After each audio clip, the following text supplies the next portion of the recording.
Segundo ano, todo mundo beleza? Eu vou repetir aqui agora uma prática que eu fiz em sala de aula, que eu faço parte de um conjunto de duas práticas, pelo menos até então, né, sobre expansão de gases, onde que nós observamos a expansão de gases devido ao aquecimento de ar ou aquecimento de água, sofre transformação de fase, vira de líquido para gasoso, e em estado gasoso aquecido se expande, e essa expansão realiza trabalho. No primeiro experimento que eu fiz com vocês em sala de aula, essa expansão foi observada através da dilatação de um balão de bexiga, de borracha, de festa infantil. Contudo, a dilatação do balão, a expansão do gás dentro de um balão, ela ocorre em várias direções, certo? E aqui eu quero analisar a expansão ao longo de somente uma direção. Por que a expansão ao longo de somente uma direção? Porque se eu colocar um objeto que será empurrado devido a essa expansão em uma única direção, eu consigo mais ou menos estipular qual foi o valor do trabalho realizado por esse gás, certo? Então, só recapitulando a nossa montagem do nosso último experimento, tá? Ela possui essa montagenzinha aqui, que é uma montagem comprada de uma empresa chamada Pasco, certo? Essa montagem, ela possui essa carcaça externa de plástico, mas o que realmente nos interessa é aquele cilindro interno lá dentro, certo? Que é uma espécie de uma espécie de seringa, tá? E ela possui esse êmbolo, correto? E esse cilindro interno, espécie de uma seringa, né, com esse êmbolo, ele tem uma conexão, uma ligação com essa portinha aqui, na verdade com as duas, só que eu isolei do lado direito, né? Cortei a comunicação, então eu tenho a comunicação só com essa portinha, a qual eu vou ligar nessa portinha, eu vou ligar esse caninho, tá? Esse tubinho, e esse tubinho está ligado, tá? Ele vem até essa rolha de vedação, o qual eu liguei nesse balão volumétrico, tá? Por coincidência, o nome desse cara também é balão. Eu coloquei aqui um termômetro ligado no interior do balão, simplesmente para a gente notar uma variação de temperatura, mas a leitura que a gente vai fazer desse termômetro não é muito condizente com a temperatura do vapor, tá? Medir temperatura de vapor é um pouco complicado. Então a nossa montagem consiste então deste balão volumétrico, tá? Que tem um pouquinho de água em seu interior, bem pouquinho, e ele está sustentado por essa barra com esse tripé e essa mufa, que é esse objeto, mufa com pinça, tá? E eu vou aquecer essa água. Eu aqueço a água passa do estado líquido para o gasoso, evapora, né? O vapor sofre essa expansão, né? Se expande, passa por todo esse tubozinho, vem para o interior dessa seringa e será capaz, devido à expansão, de empurrar o êmbolo para cima, correto? O próprio êmbolo ele já possui uma massa, ele já possui um peso. Então, o simples fato do gás empurrar o êmbolo para cima já demonstra que o gás está realizando trabalho, certo? Ele realiza trabalho para empurrar o êmbolo para cima. Contudo, para isso ficar mais visível, eu vou colocar uma massinha de 200 gramas, não sei se vocês conseguem ver o 200 gramas aqui em cima, tá? E vamos ver se a expansão do gás é capaz de variar a altura desses 200 gramas, dessa massa.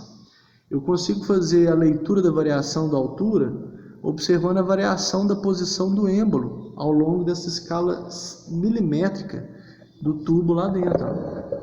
Estão vendo? Tá? E outra questão interessante aqui agora é como eu vou aquecer a água. A água vai ser aquecida pela combustão de um grão de amendoim. Eu vou pegar um grãozinho de amendoim, vou fincar nessa agulha. Coloquei ele embaixo, vou precisar subir um pouco a mufa.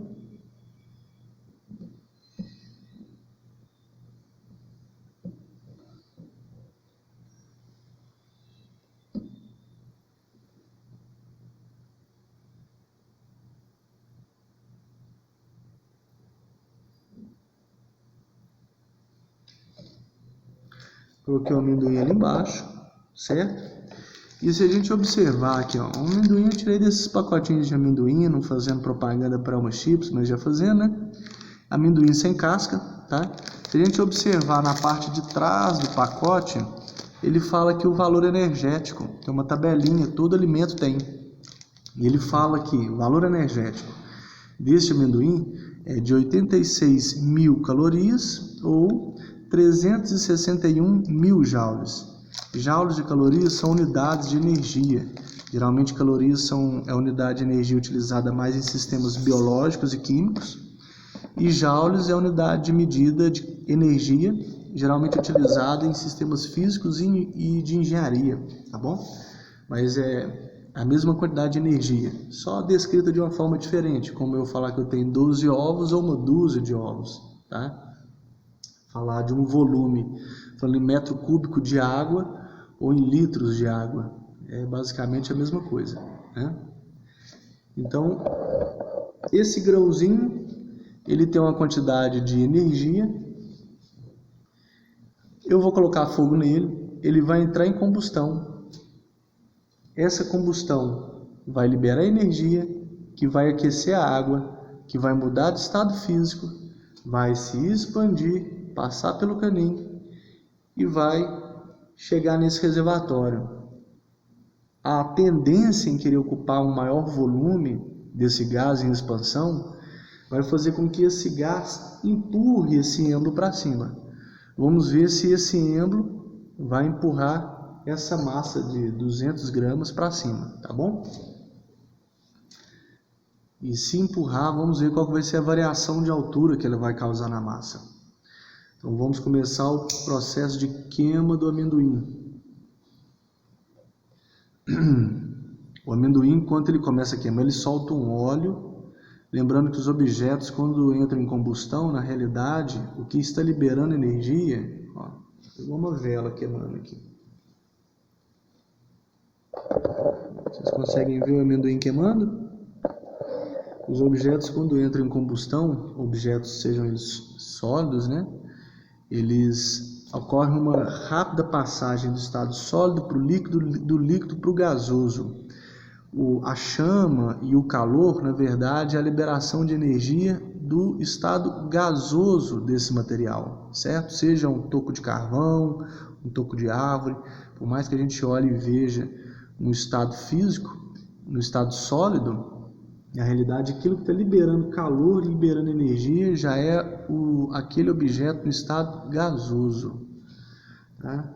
A água já começou a aquecer, o êmbolo já está impulsionado para cima. Vamos ver se ele vai ser o suficiente para fazer isso. A massa começa a subir. A expansão do gás aquecida pela queima do amendoim impulsiona 200 gramas, está causando variação de altura, 200 gramas de mais de 10 centímetros. Eu vou até colocar mais um peso e ver se ele consegue segurar 400 gramas. Conseguiu.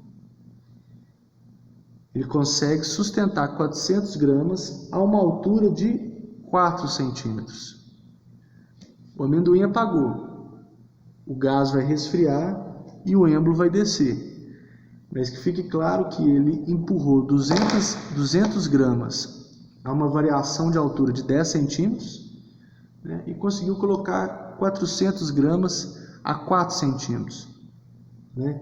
Isso aí é óbvio que a gente tem algumas restrições para poder ser bem exato no valor, devido ao atrito do êmbolo, correto? Essas massas não têm exatamente 200, 400 gramas.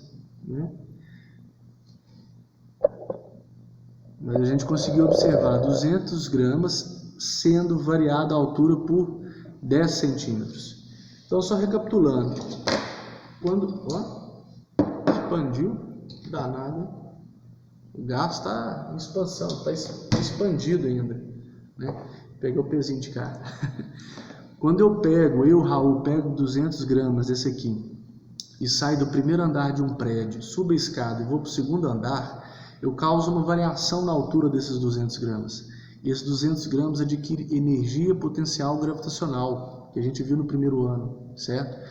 Essa aquisição dessa energia potencial gravitacional por esses 200 gramas não ocorre à toa. Ocorreu porque eu, Raul, realizei um trabalho, tirando ele do primeiro andar e levando para o segundo, causando essa variação de aproximadamente 3 metros de altura entre um andar e outro. Tá? Quando esses 200 gramas são erguidos por 10 centímetros, eles não foram erguidos à toa, né? Essa aquisição de energia potencial gravitacional por essa massinha de 200 gramas não ocorreu de graça. Ocorreu porque alguém realizou trabalho sobre ela. E quem realizou trabalho nesse caso? O gás. O gás em expansão.